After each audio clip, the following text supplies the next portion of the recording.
Esa viene rara la mano, ¿verdad? El que acaba de llegar es José Portillo, que lo van a tener después. Pero como es un apasionado por la música, se vino. José Portillo es un filósofo, me dijo que después ya vamos a entrar con él.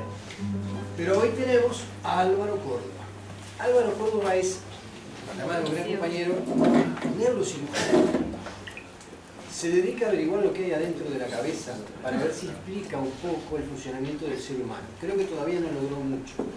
Pero, como no pudo con el cerebro, se dedicó a la música. Creo que por el lado de la música le empezó a entrar al cerebro de otra manera. Así que él hoy nos va a contar algo de esto. ¿Está? Bueno, un gusto. Primero felicitarlos por la idea. Es una especie de ilusión que uno tenía de toda la vida de ver la vinculación del arte con la ciencia, de que no exista separación entre una cosa y otra, que históricamente en la humanidad ya se demostró, y ver el esfuerzo de ustedes en ese sentido, con lo cual estoy dispuesto a colaborar permanentemente, para que todos entendamos de alguna forma que en la medicina no tiene que ser un punto de separación del resto de actividades, como la música tampoco tiene que ser un punto de separación. Hay muchos músicos que se dedican exclusivamente a la música, o exclusivamente a un instrumento solo, y que en realidad lo ideal es abarcar más de un instrumento, más de un conocimiento dentro de la música, a veces hasta para poder vivir de eso, pero para que sea un conocimiento global, y en la medicina también. Entonces creo que no hay una separación entre una cosa y otra. La única razón difícil es el tiempo que uno puede disponer de esto por la vida moderna, que uno tiene que siempre andar racionalizando los tiempos y las horas de estudio y las horas de trabajo y el cansancio y todo, ¿no? Pero creo que quien transite por este camino no va a estar equivocado. Y esto no lo descubrimos nosotros, vamos a ver desde dónde puede llegar a arrancar en la historia de la humanidad, ya hasta el inicio de los persas y de los griegos, con otro tipo de vida, con mucho más tiempo para pensar que nosotros. Realmente creo que es el camino correcto, por eso creo que deberíamos seguir en esto y los felicito realmente, ¿no? Yo no voy a hablar de mi persona en esto. No encontré otra forma mejor a veces de una presentación de esta de hablar de mi vida y entre mis artes y lo que fuera, pero no hay que hacer hincapié en el mí. Es un ejemplo más de una persona que ha transitado por esto, que ha defendido de alguna manera sus ideales, a veces contra viento y marea, y que ha empleado su esfuerzo en las dos disciplinas con la misma intensidad y con el mismo convencimiento. Entonces, algunos ejemplos que vamos a ver ahora, ilustrados con música, tienen que ver con la vinculación de la guitarra, de la música en sí, con músicos que estudiaron medicina, que no terminaron medicina, algunos terminaron y no se dedicaron a la misma, y algunos que hicieron carrera de medicina pero que quedaron por la mitad, pero que contribuyeron mucho a cosas muy importantes. Lo que ustedes ven allí es una foto en el laboratorio de un hospital de la Universidad de Viena, en neurocirugía. Es un laboratorio que se usa para hacer microcirugía y la parte de neurocirugía allí. Es un curso. Y el cartel pequeño es un cartel de propaganda de un concierto de una orquesta de médicos de Viena, que se llama la Camerata Médica de Viena. La Camerata Médica se formó en principios del año 1900, después dejó de funcionar y se retomó hace unos 8 años más o menos. Está integrada por médicos músicos. El director de la orquesta es profesional, no es médico, es un director profesional de orquesta. El resto sí, desde el primer violín hasta los últimos instrumentos, todos son vinculados a la medicina y vinculados a la industria farmacéutica. Algunos son bioquímicos, farmacéuticos. Y voy a poner un ejemplo porque acabo de ver un cartel allí, si no vi mal, la entrada creo que hay un curso sobre patología en neumología, patología intersticial, ¿es así? Bueno, quizás pueda mostrar aquí en la foto más adelante quién es el primer violín de la orquesta de la Camerata Médica de Viena. Es el profesor, el doctor Rudolf Siche, que por lo que sé, después de haberme dedicado a mirar sus artículos, es un reconocido neumólogo en patología intersticial que se dedica específicamente a eso. Es alemán, sí, vive en la Universidad de Viena, vive en Austria y se dedica en la Universidad de Viena. O sea que, como ven, hasta en el cartel de la entrada también hay una vinculación en lo que vamos a hablar ahora. Los orígenes pueden ser muy discutidos. Nadie va a venir a decir cuándo surgió un instrumento por primera vez. Hay algunos ejemplos mitológicos, ustedes ven allí el dios Orfeo, pero sí el concepto que tenían los griegos, sobre todo, de la vinculación de diferentes dioses con las actividades cotidianas de los hombres, con la música, el dios Apolo con la música y la belleza, los que se dedicaban a tocar la lira, las competencias de Apolo con su flauta de pan, con la lira, en fin, toda una serie de cosas que son en definitiva vinculadas a los hombres, pero llevadas a los dioses, ¿no? Y desde Oriente, como todo en su mayoría arrancó, tenemos allí en la parte alta un grabado de Avicena. Si ustedes van a Córdoba mismo, van a encontrar en la ciudad de Córdoba, bueno, en España, en la Torre de la Calahorra, todos los instrumentos que Avicena había diseñado para la traqueostomía, para determinadas técnicas que había descrito inicialmente, y que tenían también un gran componente artístico en la forma de lo que estaban, o cómo estaban diseñadas. Y abajo, Alfonso el Sabio, en la corte del año 1000 en Córdoba, también tenía gran cantidad de músicos, médicos, astrónomos, matemáticos en su corte, y él mismo tocaba un antepasado del violonchelo o del violín, a veces derivado de las culturas egipcias, que todavía algunos turistas los venden cuando vas por allá por el Cairo, que es un instrumento con un arco pequeño, con 2 cuerdas, que se tocaba inicialmente de esa manera. De Alfonso el Sabio hay una recopilación de las llamadas cantigas de Santa María, que son 400 cantigas de la poesía galaico-portuguesa, música del siglo XIII, 1200, con letra. Hay arreglos para guitarra, uno de los cuales que vamos a tocar ahora es del gran guitarrista español Narciso Yepes.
música ustedes la pueden ver si tienen ganas.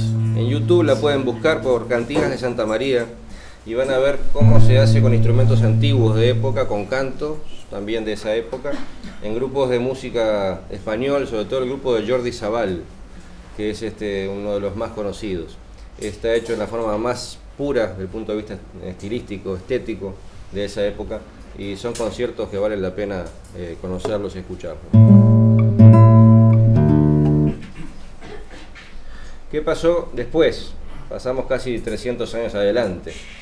De la vihuela, que tenía 4 cuerdas, solamente 4, y se afinaba diferente, pasó a tener 5 y una sexta para parecerse lo más parecido a la guitarra. ¿Quién fue el que colocó la 5ª cuerda? Un médico, Juan Carlos Amat, en Barcelona. Allí en amarillo aparece el libro, que habría que ampliarlo un poco más en castellano antiguo, digamos, los acuerdos más necesarios para cantar y tañer de esa forma la guitarra. Es el tratado del doctor Juan Carlos Amat, médico del 1600, quien agregó la 5ª cuerda a la guitarra. Después vino una 6ª cuerda para ya hacer un instrumento bastante parecido al que tenemos ahora. No obstante, el tamaño era mucho más pequeño. Si ustedes lo ven, eran instrumentos más pequeños. Incluso los que vinieron al Río de la Plata en la época ya de la conquista española, eran guitarras pero ya más pequeñas, muy parecidas a la que ustedes pueden ver en los gauchos cuando están dibujados en los cuadros, que se habla de la vihuela, incluso la poesía gauchesca era algo parecido a la vihuela antigua en cuanto al tamaño, pero sí con 6 cuerdas. O sea que ahí ya empezamos a tener una vinculación interesante de la medicina con la música. Y aquí ni que hablar, pero ya pasamos a unos años más posteriores. Tenemos al gran Juan Sebastián Bach y al gran Albert Schweitzer, médico, premio Nobel, pero gran organista, gran compositor también, y una de las principales o más importantes versiones de algunas de las obras para órgano de Juan Sebastián Bach. Esta es una de las principales vinculaciones, y algunas que veremos después, como la de Bill Roth con Johannes Brahms. Pero este es uno de los principales ejemplos que se ven de música y medicina. De Juan Sebastián Bach, ahora entonces, un preludio de la primera suite para cello.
también de Juan Sebastián Bach, un fragmento, en realidad el aria de una de las más monumentales obras para teclado, de las variaciones Goldberg, aria y variaciones Goldberg. Las compuso para alguien que no podía dormir. Entonces, por encargo de un príncipe, le dijo, bueno, vamos a ver si se puede dormir con esto. Y hizo una aria y 32 variaciones para estar tocando toda la noche, a veces se podía dormir una vez el príncipe. Y salió una de las obras más monumentales para teclado de Bach, que habría que escuchar. Yo les recomiendo, para el que tiene ganas, ver la versión de un gran pianista canadiense, Glenn Gould, que falleció muy joven, con 51 años, 52, mi edad. Pero que desde que arrancó desde niño hasta sus 52 fue lo más productivo que hubo en la parte pianística. Era una persona muy especial, no se sabía bien si tenía una patología psiquiátrica o no. Uno lo ve y parecería que sí, por la forma como toca y las cosas medias excéntricas que hace, pero de una capacidad manual y musical que fue quizás uno de los mejores. De él se mandó un preludio de Bach pequeño dentro de la misión Voyager al espacio, como muestra de la música de los terrícolas, y dentro de la música de Bach la versión fue de él. Y los rusos, la escuela rusa de piano que ha sido famosa, decían que está bien que le hubieran mandado a él, porque en realidad él no era una persona, era un alien tocando. Y realmente lo era. Glenn Gould es el nombre. Los invito, así como con lo de Alfonso el Sabio, a que puedan mirar en esa gran galería que tenemos hoy, por suerte, en la computación, que es YouTube, ¿no? El aria de las variaciones Goldberg, entonces. Bach hizo de esta aria 32 variaciones, a cual más impresionante. Claro que no son para guitarra, esto es un arreglo para guitarra, que es muy difícil, porque estamos tratando de llevar un teclado de más de 55 notas a 6 cuerdas y 8 dedos, nada más.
Este es un gran guitarrista español, no médico, pero sí vinculado al ambiente médico en España y Francia. Fue llamado el Beethoven de la guitarra, don Fernando Sor, un gran compositor y gran guitarrista, uno de los mojones en la parte de la bibliografía guitarrística y de los métodos de enseñanza de la guitarra. Él tomaba, como otros compositores de la época, algunos temas y hacía variaciones también, como hizo Bach, de algunos temas populares. En este caso es un tema muy conocido, popular francés, sobre Mambrú se fue a la guerra, con lo cual hizo un tema y variaciones que ustedes ya van a ver cómo es.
Dos ejemplos de personas que fueron médicos, alguno continuó y otro no, pero fueron grandes destacados compositores de la escuela rusa, por un lado, Borodin y Héctor Berlioz, nada menos, en la parte francesa. Berlioz sí terminó medicina, pero nunca ejerció, le hizo caso al padre para estudiar medicina y después que terminó se lo regaló el título. Borodin dejó por la mitad, pero fueron de los grandes músicos del grupo de los rusos. Y Berlioz, el padre de la orquestación en música clásica.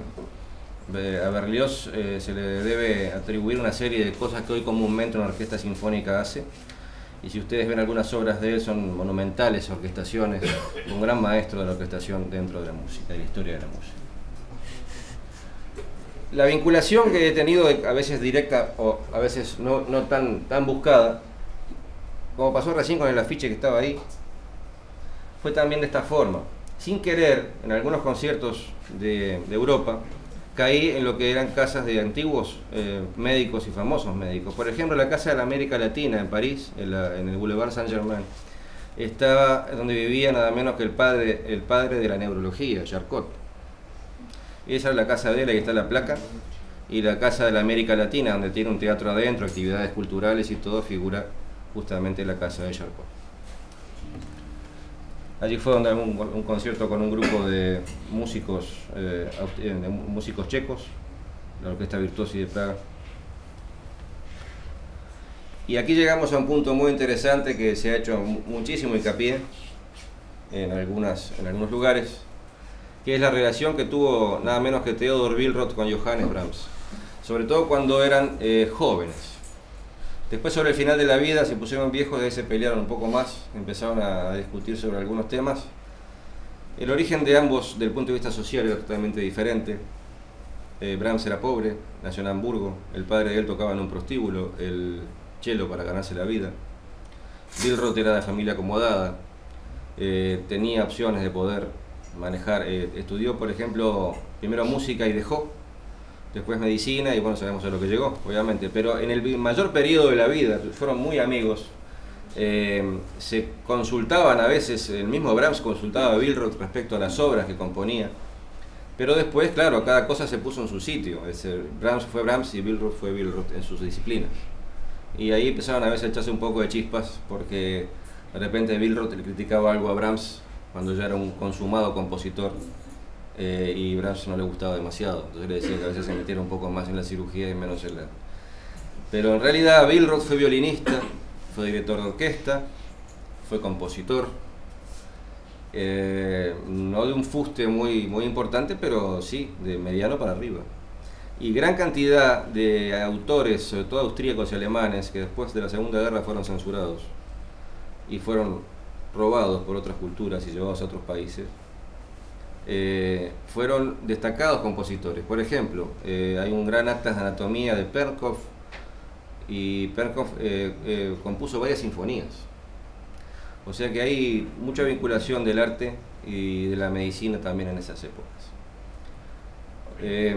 Hay un homenaje y un libro que se sacó en homenaje a Willroth. Esa es la casa de Willroth, que es como el Ateneo de Montevideo, de grande. Es una sala de conciertos muy linda y ahí funciona la Sociedad Austríaca de Medicina. Hay un video muy interesante también en YouTube de dos profesores, un profesor de ginecología de la Universidad de Viena y uno de medicina intensiva, que cantan un aria compuesta por Willroth, que está grabada y es muy interesante. Quizás de repente sobre el final, si acá hay wifi, podemos pasar, podemos intentarla porque vale la pena, para que vean la acústica de esa sala, ¿verdad? Esa es la casa, la sala en realidad.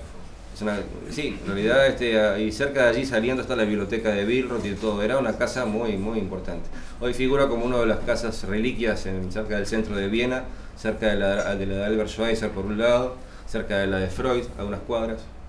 En fin, hay una línea media que ni Cavani, Suárez y Forlán en esta. También. En esa zona está todo cerca. Esa es una famosa pintura de Billroth enseñando sus técnicas a la antigua usanza como los anfiteatros de anatomía, ¿verdad?, de la época. Y ese libro que está allí, que no se ve muy bien, ese libro salió en homenaje justamente con las cartas que Billroth y Brahms intercambiaban, un alemán bastante antiguo, a veces gótico, difícil de entender, pero que reflejaba una correspondencia muy interesante de opiniones al respecto. Lo dejaron dirigir una orquesta, Billroth, en Zúrich, o sea que tiene una formación muy importante desde el punto de vista musical. Esta es la Camerata Médica de Viena, en una de las salas de conciertos de allí. Si se alcanza a ver el primer violín, que es el que está inmediatamente a la izquierda del director, se le ve una especie de barba allí. Ese es el profesor Rudolf Siche, que hablábamos, es un experto en la patología pulmonar intersticial. Después hay uno por allá atrás que es neurocirujano, de los últimos violines, Peter Gregor. Y el director de la orquesta, digamos, el manager es hay algunos conciertos, se tiran con obras grandes, no son obras pequeñas, Ahí es un concierto que dimos con ellos. Y esto es uno de los artículos que salió con el poder de la música. El que está allí con una curita que se había caído ese día, tuvo un traumatismo de cráneo, es Martin Donner, es el flautista, que es uno de los managers de esa orquesta. El de abajo es el neurocirujano, es Peter Gregor, y uno de los ensayos del concierto de Aranjuez que tocamos en ese momento. O sea, como ustedes ven, la tradición musical de orquestas de médicos, de cuartetos, quintetos de cámara, en fin, la Sociedad Austríaca de Medicina y Música que existe como tal, y que además se encarga de la patología de los músicos. Hay un capítulo interesante que esa sociedad abarca todos los colegas especialistas, fisiatras, en fin, los que puedan apoyar al músico cuando tiene su patología de mano, de voz, los cantantes cuando quedan sin voz, de columna, por las posiciones. O sea que en realidad existe todo un capítulo de la medicina dentro de la música, todas las patologías, así como hay patologías de orquesta, también hay patologías vinculadas a la música. La sala Wessendorfer es una de ellas también, es muy interesante de ver. Esta es una orquesta, pero en Estados Unidos, una orquesta mundial de médicos. Vean allí un contrabajo con un estetoscopio, y esto es un símbolo muy lindo de ver, que también podría tomarse en cuenta, ¿verdad? El concepto de poder desarrollar lo artístico dentro de la medicina, creo que también deberíamos pensarlo más de lo que lo pensamos en general. Este fue mi maestro, Don Atilio Rapat. Ya hay una foto de unos pocos días antes de fallecer. Don Atilio Rapat también estudió medicina, casi hasta el final, y algunos de sus alumnos más directos se recibieron de médicos, y algunos quedaron casi sobre el final de la carrera y bueno, tuvieron que emigrar por razones de vivir más decorosamente de la música, como el maestro Antonio Pereira Arias, que fue para mí el más completo de todos. Fue guitarrista, discípulo primero de Andrés Segovia cuando era joven, después de Don Atilio Rapat. Fue contrabajista del Sodre, primer contrabajo del Sodre, fue director de orquesta del Sodre, y luego emigró a Holanda, donde se desempeñó en el Conservatorio de La Haya como primer director, y como contrabajista y con la cátedra de guitarra.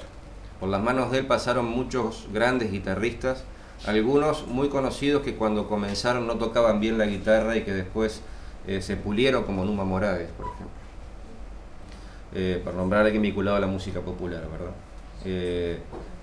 Después los grandes discípulos que tuvo en Europa, en fin, una cantidad. Pero Don Atilio para mí fue el más vivo ejemplo de música y de arte en general, también de medicina, porque él sabía de medicina y hablábamos mucho sobre eso. Para mí fue uno de los importantes. Y Don Agustín Carlevaro, que ahí hay un homenaje, es un cassette, esa es la tapa de un cassette. No fue médico, pero fue arquitecto. Entonces ejerció tanto su arquitectura como sus arreglos fantásticos de tangos. Lo vemos ahí a la izquierda, al lado de otro grande, Atahualpa Yupanqui. También vinculado mucho a la parte médica. Él tocaba mucho en congresos como Eduardo Falú, recientemente fallecido, Y hay una anécdota que él cuenta cuando en un congreso de medicina estaba afinando y antes de empezar a tocar le dice, bueno, cualquier error de los que vamos a ver ahora se van a ver en la autopsia. Don Agustín Carlevaro fue un grande, una gran persona, un gran artista, arreglador de tangos, básicamente con Piazzolla, con Horacio Ferrer.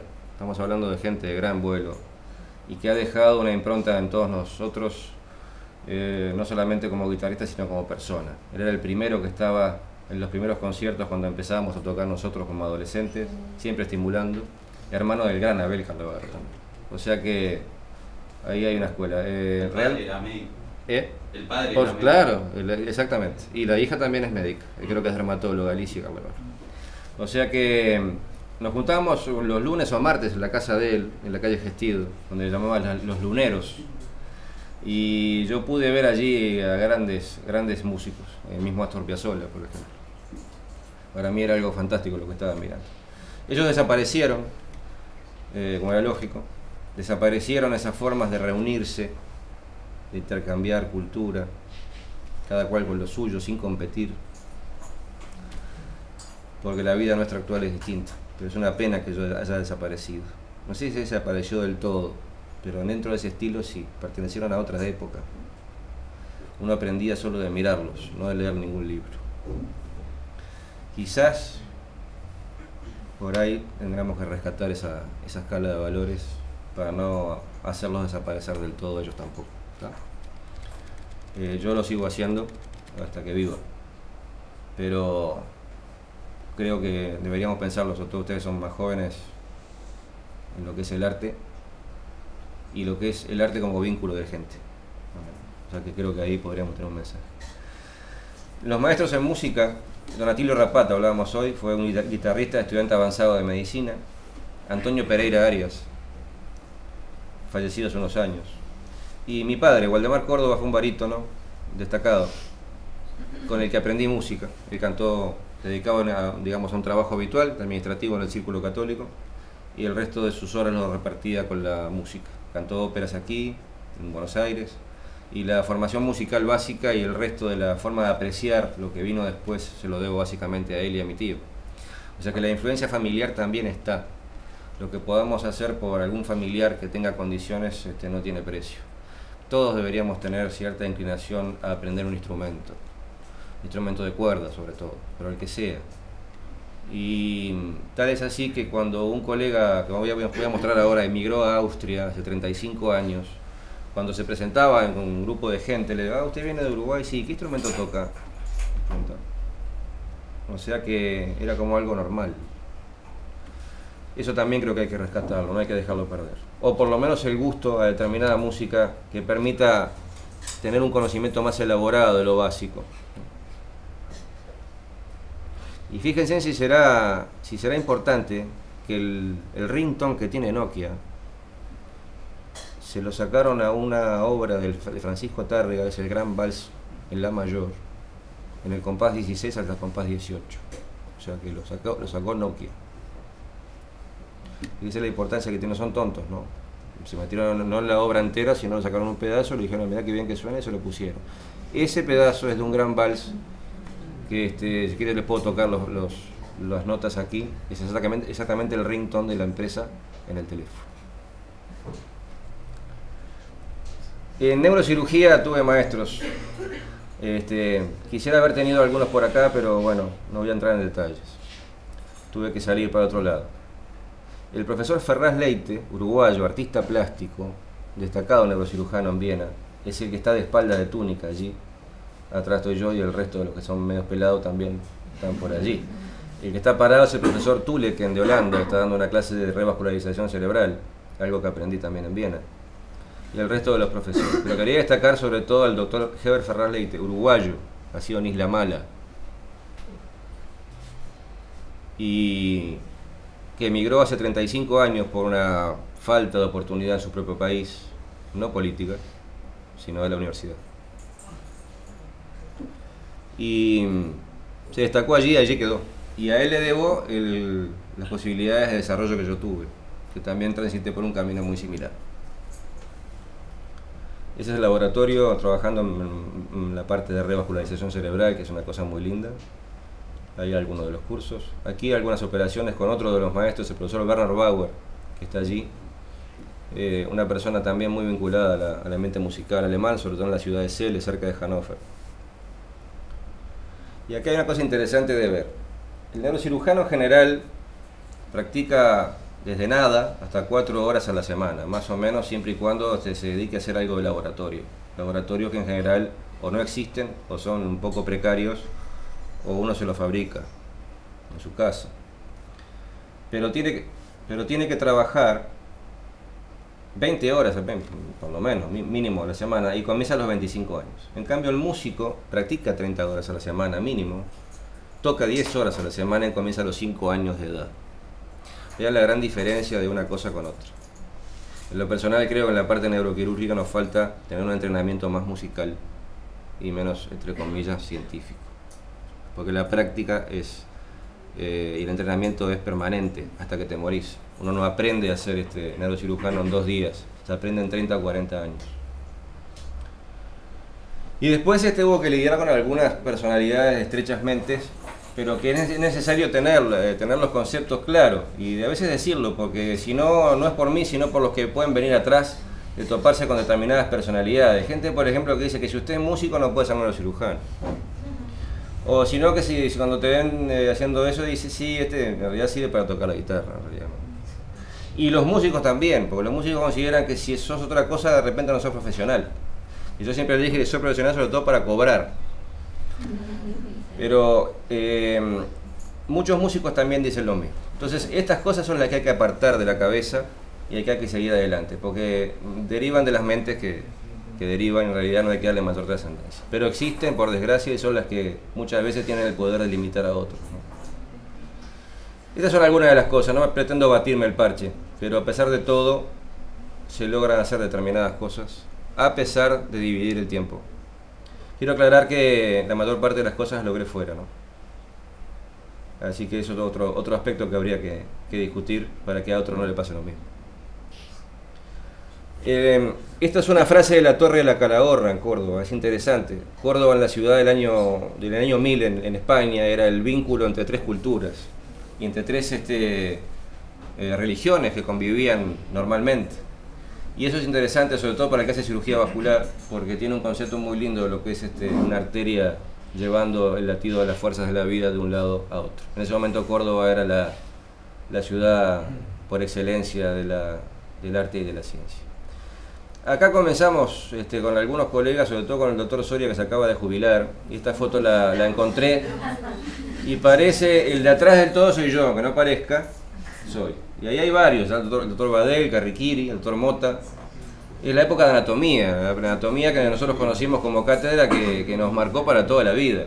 Y puso justo la fecha del 14 de julio del 82, la puso el gordo Mota en ese momento, porque dijo, vamos a poner la fecha de la foto, y ahí está.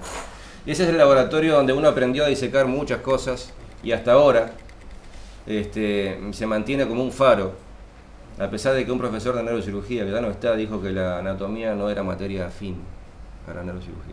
Y así lo hizo saber en el consejo de la facultad. Meglio non parlare. Pero bueno, todo al revés, porque en realidad es al revés la cosa. Después van a hacer cursos de otros lados, pagan $1000 por un curso en Estados Unidos. Pero la cátedra de anatomía en ese sentido a la que uno perteneció, a mí en lo personal, me ha servido hasta ahora y permanentemente tengo que repasar lo que estoy haciendo, aún habiendo ido a la cátedra, ¿no? Estando acá. Quiero darle un homenaje al profesor de Belis en esto. El profesor de Belis también era un melómano y a él le debo la vida. Yo tuve linfoma en el 94, me trató, me dejó tocar un concierto de Vivaldi en plena quimioterapia, porque no me la suspendió, claro, porque yo le dije, mire, no me la puede suspender aunque sea una semanita, porque estoy débil que no puedo más, tengo 7000 glóbulos blancos o 2000 glóbulos blancos tenía y no podía más. Y me dice, no te la suspendo ni que toques con Tchaikovsky, me dijo. Pero toqué, di un concierto así en esas condiciones y él comprendió en ese sentido lo importante que era. Trabajé en un protocolo de células madre con él hasta que falleció en la parte de cirugía neurorestaurativa, que es un capítulo muy interesante.